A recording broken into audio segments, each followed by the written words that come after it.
Alvorada em Pauta.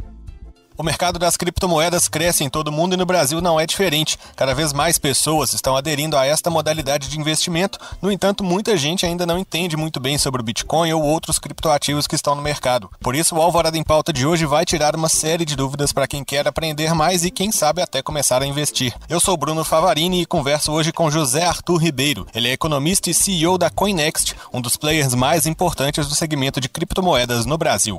Zé Arthur, seja muito bem-vindo aqui ao nosso Alvorada em Pauta, é muito bom falar com você. Obrigado, Bruno, prazer falar com todos os ouvintes do Alvorada. Prazer é todo nosso. Ô Zé Arthur, vamos começar então falando para quem é leigo, o que é e como é que funciona o mercado das criptomoedas? Muito bem. As criptomoedas ou criptoativos, como preferem chamar as autoridades, as criptomoedas elas são uma nova classe de ativos. Uma nova classe de ativos surgida lá em meados de 2009, e que traz consigo uma tecnologia que revoluciona realmente, está revolucionando o mercado financeiro de maneira geral, que é a tecnologia chamada blockchain, né? Então basicamente, o que o blockchain, né, com o surgimento do Bitcoin, que é a primeira grande e até hoje a mais consolidada criptomoeda, o Bitcoin, ele utiliza, né, dessa ferramenta ou dessa metodologia, né, que através da criptografia você consegue transferir valor pela internet, né, e de uma forma completamente descentralizada e sem nenhum intermediário, né, assim como é a internet. A internet não tem um dono, não tem um país, não tem um governo, não tem um presidente, um CEO, né, a internet ela é um consenso entre as telecomunicações mundo afora que resolveram conectar em um determinado protocolo. Assim, a mesma coisa é a criptomoeda, né? O Bitcoin, ele é um blockchain, uma rede, um protocolo de rede, né, conectado, e aí, de novo, através dessa cadeia de blocos, literalmente, né, validada através de criptografia, o que dá segurança, né, e autenticidade para todas as transações que acontecem na rede, surgiu, então, esse fenômeno. Esse fenômeno que é realmente um software que está revolucionando o mercado financeiro global. Legal, você citou o Bitcoin, que é a primeira e a maior criptomoeda, o maior criptoativo. Qual que é a diferença dele para os outros criptoativos que a gente tem no mercado? Muito bem, o Bitcoin, ele de fato, ele é o primeiro, né, é o primeiro projeto que foi lançado e que deu certo, de fato, e a verdade é que depois do Bitcoin, com a validação e com a maturidade que se ganhou, né, dentro desse protocolo de rede, né, foram criando-se outras criptomoedas com objetivos diferentes. Então você tem outras criptomoedas que nada mais são do que, eventualmente, até cópia e cola do próprio software ou da própria regra matemática do Bitcoin, mas que resolvem alguns problemas de rede que o Bitcoin, eventualmente, ele é muito pesado, ele requer muita força computacional para validar as operações, e aí surgiram ao longo do caminho outros projetos que tentam resolver, né, ou melhorar, ou deixar ou tornar a rede um pouco mais eficiente do que a própria rede do Bitcoin.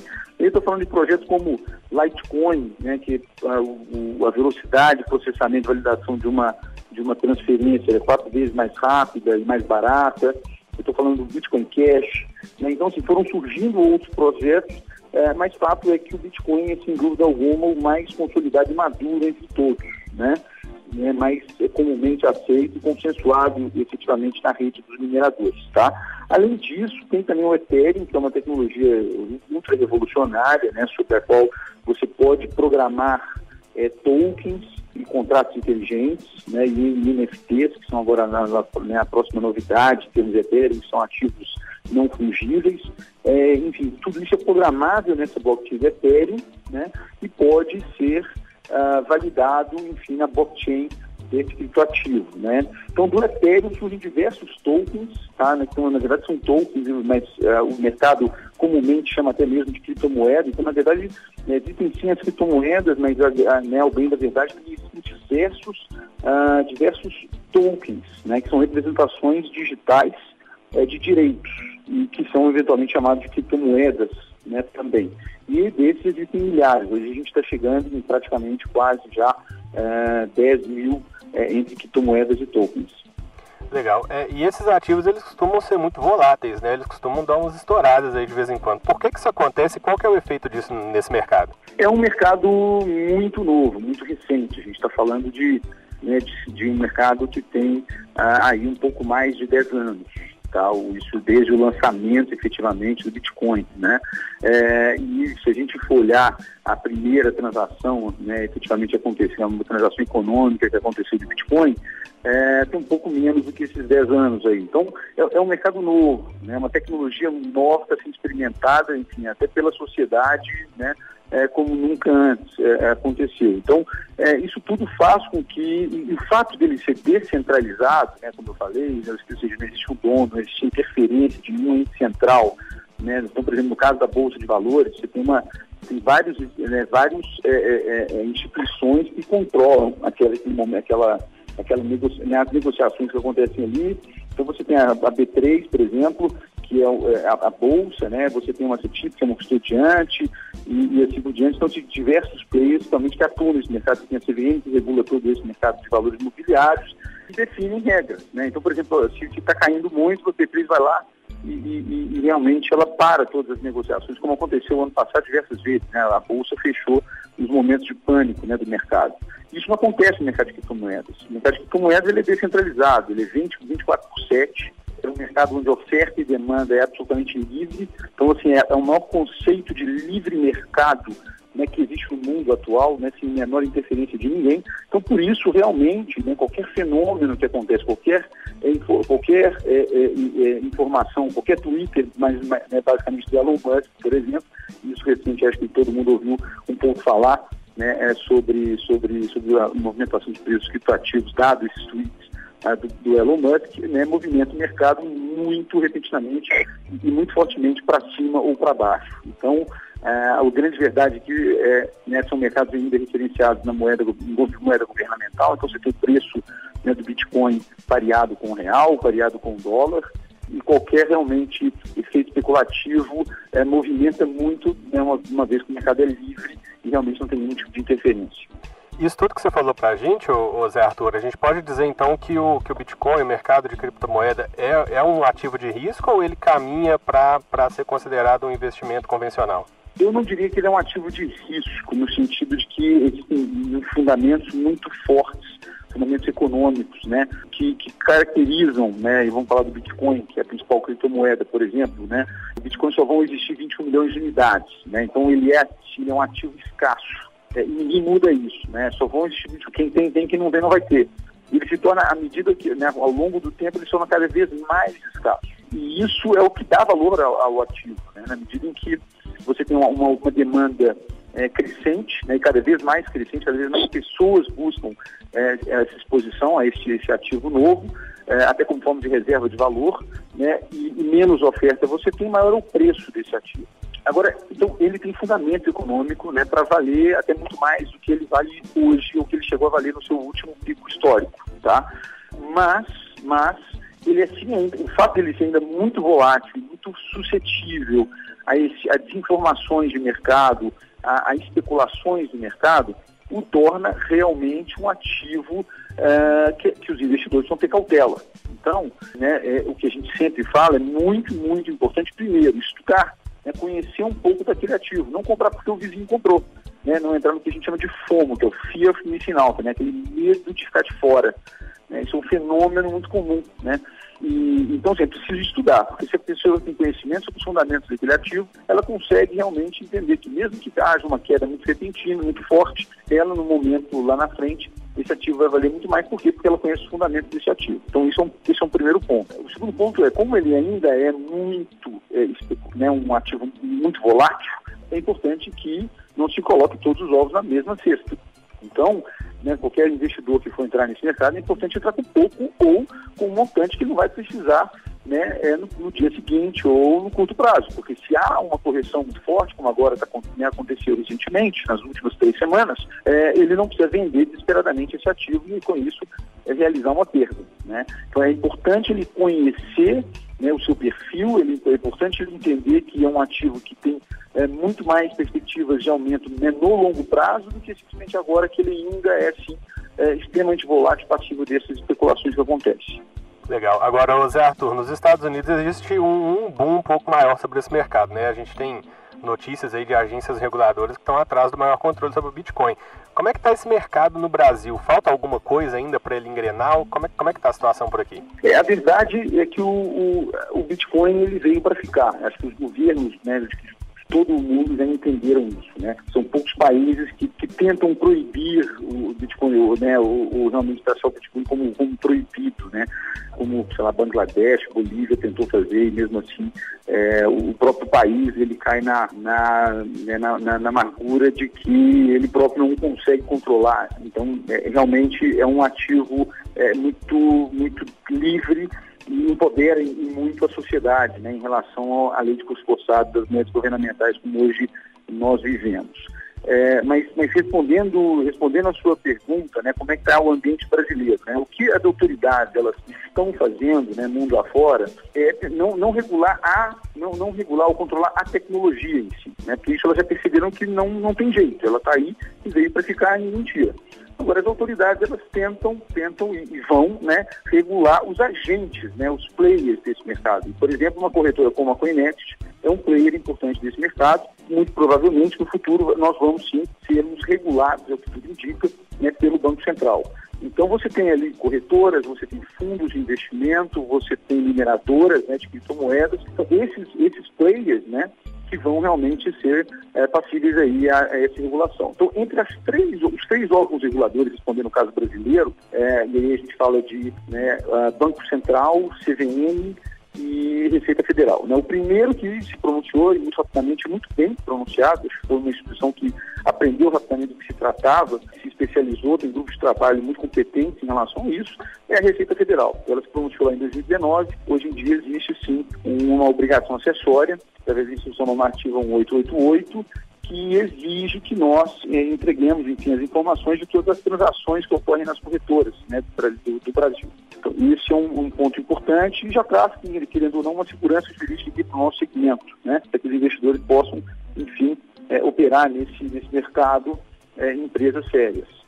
Assim como também temos um CNAE, né, que é um código que classifica a atividade, né, de corretagem de criptoativos no Brasil, né. Isso também foi um ganho e passou a valer a partir de maio do ano de 2020. Muito bem, então esse é o ponto. Agora, tramita no Congresso alguns aspectos, né, existem projetos de lei, né, para regular esse mercado, né, realmente criminalizar atividades com pirâmides financeiras, que acontece, infelizmente, é uma realidade no Brasil. Isso tem que ser realmente criminalizado de forma bastante explícita e específica, que quem utiliza, né, dessas organizações piramidais através de criptomoedas, e eu faço um parênteses aqui a todos os ouvintes, né, que fiquem muito atentos a qualquer tipo, né, de oferta mirabolante, né, de retorno fixo, de 1,5%, 2% ao dia, coisas nessa ordem, que parecem mágica e não existe mágica. Então tem que tomar muito cuidado, é um ativo de super variável e que oscila muito, ninguém pode prometer nenhum tipo de remuneração se oferecer, tendo muito cuidado. Então acho que a gente está nesse ponto, né? Existem umas discussões, geralmente tem uma comissão já formada na Câmara que discute, né, esse projeto de lei, e eu acredito que até o final de 2022 a gente deve ter sim, já um pronunciamento por parte do Legislativo, né, de como regular os players desse mercado, como eu falei, e muito provavelmente corretoras como a Coinext vão ser reguladas, vão estar embaixo do arcabouço regulatório do Banco Central.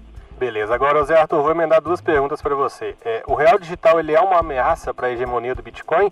E como é que você vê o movimento de países que querem implantar aquelas chamadas CDBCs, que nem a China com o Yuan Digital, por exemplo?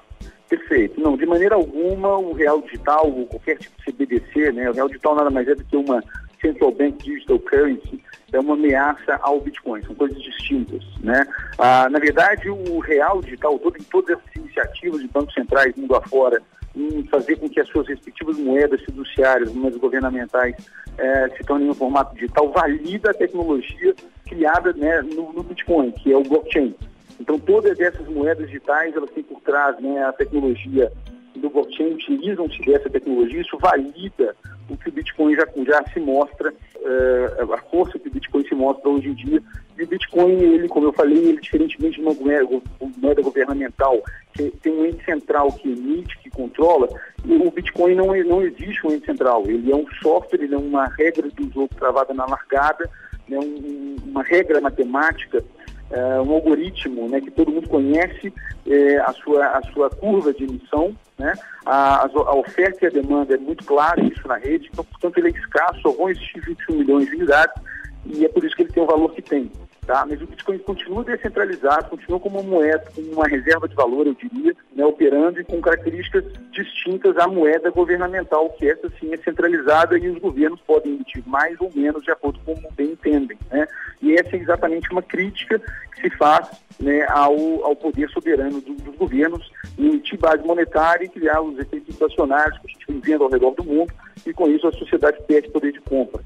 Então essa é uma crítica forte que todo mundo que admira o Bitcoin faz em relação às moedas governamentais. Mas eu acho que é incrível o avanço dos bancos centrais. Roberto Campos Neto, no Brasil, presidente do Banco Central, tem feito um trabalho incrível no que diz respeito à implementação de modelos tecnológicos, de avanço realmente do sistema financeiro nacional, com projetos como Open Bank, PIX, e, não menos importante, a própria CBDC está na pauta da prioridade do Banco Central Brasileiro, e o Banco Central Brasileiro avança nisso. Claro que quem saiu na frente foi a China, como você bem disse. A China já tem, né, implementado a sua moeda digital e faz com que, né, ela saia na frente, né, e ela comece a implementar isso numa cadeia um pouco maior e facilitando realmente transferências entre partes, seja dentro da China ou seja, né, no comércio internacional, de países para com a China. Então, a China sai na frente, já está testando isso na prática, mas tem que também dar um mérito para o nosso presidente do Banco Central, que está de olho nisso e está priorizando esse tipo de projeto ali dentro. Legal. Agora, Zé Arthur, como é que o investidor pode saber qual que é o momento para ele entrar, qual que é o melhor momento para ele entrar nesse mercado e quais que são os primeiros passos para quem está interessado em começar a investir nas criptomoedas? Muito bem. O primeiro passo para investir na criptomoeda é realmente encontrar uma corretora de confiança, uma corretora séria.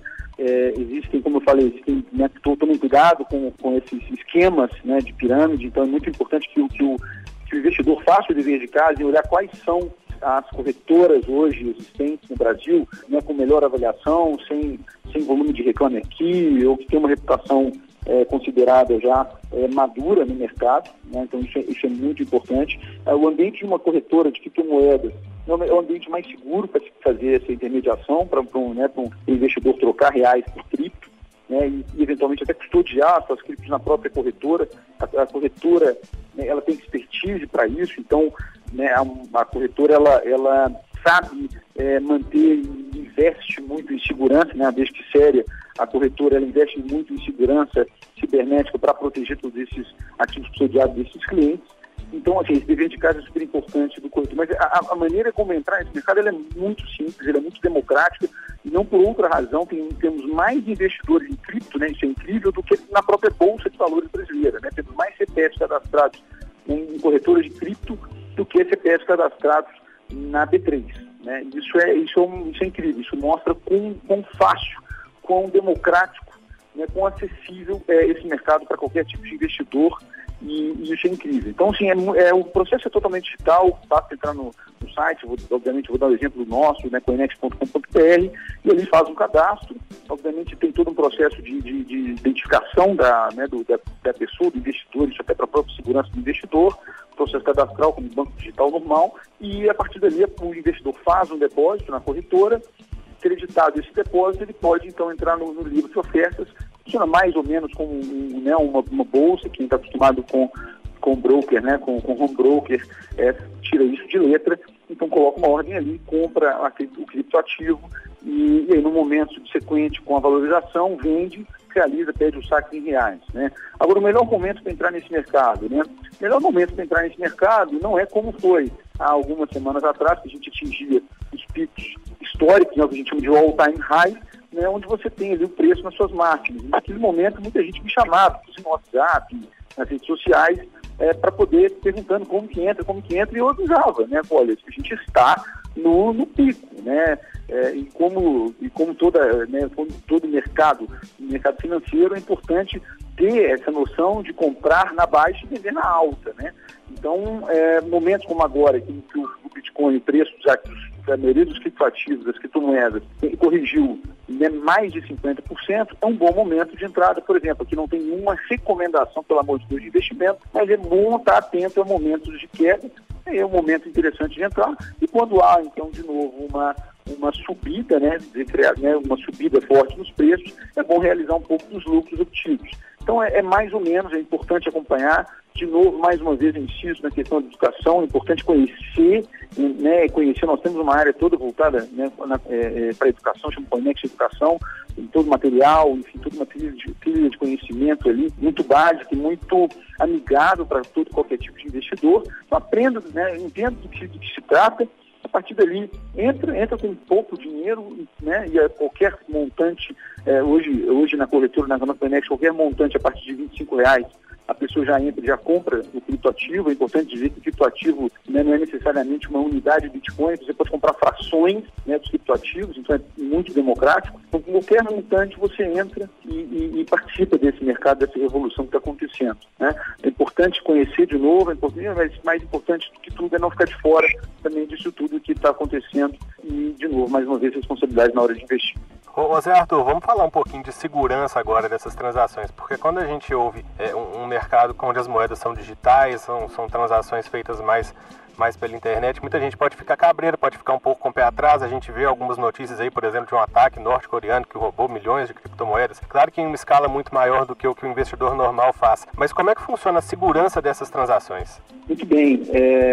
A segurança é um ponto forte, né? A gente está falando de uma classe nova de ativos que já está aí no ar há 11 anos, praticamente, e nunca houve nenhum tipo de hackeamento na rede do Bitcoin. E não há esse tipo de... Né, eventualmente, pode ser que você tenha uma carteira específica onde, eventualmente, o cara deixou a senha no computador dele, chega o hacker e consegue acessar aquela carteira específica e roubar aqueles bitcoins daquela pessoa. Mas a rede Bitcoin, ela nunca foi objeto de hacker, né, de hackeamento, mas isso muito por conta da maneira como ela é construída, ela é distribuída em diversos servidores ao redor do mundo, né, que validam as transações e registram ali, né, esse livro e conectado bloco a bloco através de uma criptografia muito segura, né. Então isso garante essa segurança, esses milhares de servidores espalhados ao redor do mundo garantem a segurança na medida em que você não consegue, é muito difícil você, né, tentar usar força computacional para poder hackear milhares de servidores ao mesmo tempo. Então não vale a pena economicamente você pegar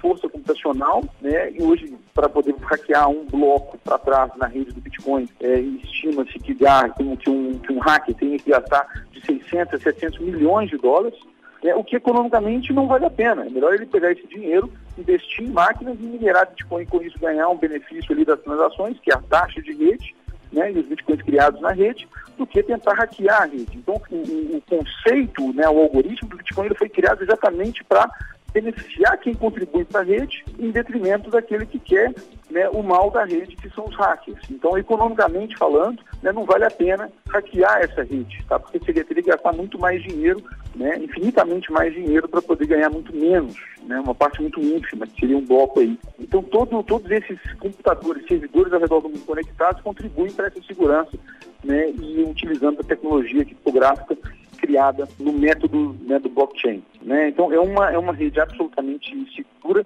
Resolveu-se sim um problema de transferência de valor, né, de forma segura, de novo, pela internet, jamais foi hackeada.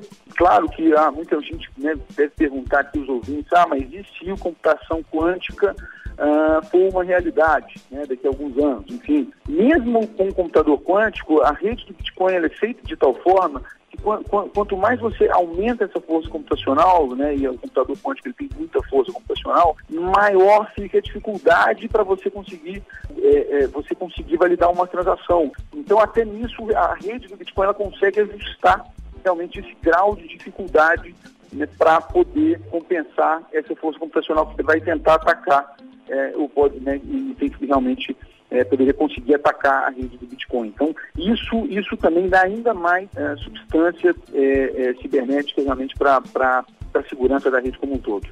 E, Zé Arthur, qual foi o impacto da pandemia no mercado das criptomoedas?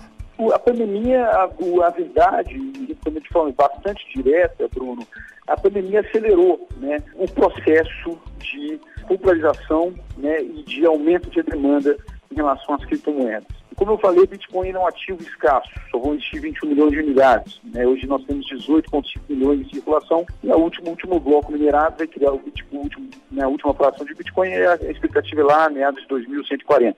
E por ser escasso, ele é sim já considerado uma reserva de valor. E o que aconteceu com a pandemia foi uma emissão desenfreada de moeda, né, por parte de todos os governos ao redor do mundo. E emissão desenfreada de moeda, na medida que você aumenta essa base monetária para resolver problemas legítimos, né? Não estou aqui querendo julgar o que os governos fizeram para poder dar os benefícios que foram concedidos para a população mais carente, tá? Não é essa a minha intenção aqui, entrar nesse mérito, mas falta que quando você aumenta essa base monetária, né, naturalmente você tem uma perda de compra, né, por parte das moedas. Isso não só com o real, tá? Principalmente com dólar, a gente vê emissões trilionárias, né, foram trilhões de dólares nos Estados Unidos que foram emitidos durante o processo da pandemia, que aumentou a base, né, a base monetária americana, e com isso perdeu-se o valor dessas moedas governamentais. E uma forma de você garantir o valor das coisas, né, você ir para ativos não inflacionários. Ativos não inflacionários é imóvel, é terra, é ouro e é Bitcoin, porque são ativos que, né, são escassos, são intrinsecamente escassos. Então, isso fez com que, ou seja, toda essa valorização de moedas governamentais fez sim uma corrida para a busca de ativos não inflacionários. O Bitcoin está nesse grupo, portanto, esse valor, né, esse valor tão alto, essa valorização tão alta que nós experimentamos nesses últimos meses, principalmente desde o final do ano passado. José Arthur Ribeiro, eu quero te agradecer primeiro pela sua participação aqui com a gente, foi muito legal, a gente aprendeu muito hoje sobre esse mercado, mas eu queria também que a gente encerrasse falando um pouco sobre a CoinNext, qual o segmento de vocês, qual o público vocês procuram e, claro, deixar um contato para quem se interessar, para quem quiser falar com vocês, para quem quiser entrar nesse mercado. Claro. A CoinNext é hoje a quarta maior corretora do país. Nós somos sediados em Belo Horizonte, temos toda uma equipe de suporte e atendimento aqui preparada para atender, né, a demanda dos investidores. É muito fácil, muito simples, experimentem, entrem na plataforma coinnext.com.br, experimentem a nossa área de educação, né, para quem quer conhecer um pouco mais sobre esse mundo. Tem cursos, tem trilhas, tem artigos, tem realmente muita informação de qualidade que vai preparar as pessoas para poder tomar as melhores decisões de investimento nesse nosso segmento. Acompanhem o Bitcoin, baixem o nosso app, é muito interessante, né, a pessoa que investir, acompanhar o mercado para não perder as oportunidades. É um mercado, como o Bruno, né, disse aqui diversas vezes, é um mercado volátil, e mercados voláteis, né, que variam muito, eles trazem consigo muita oportunidade de ganho.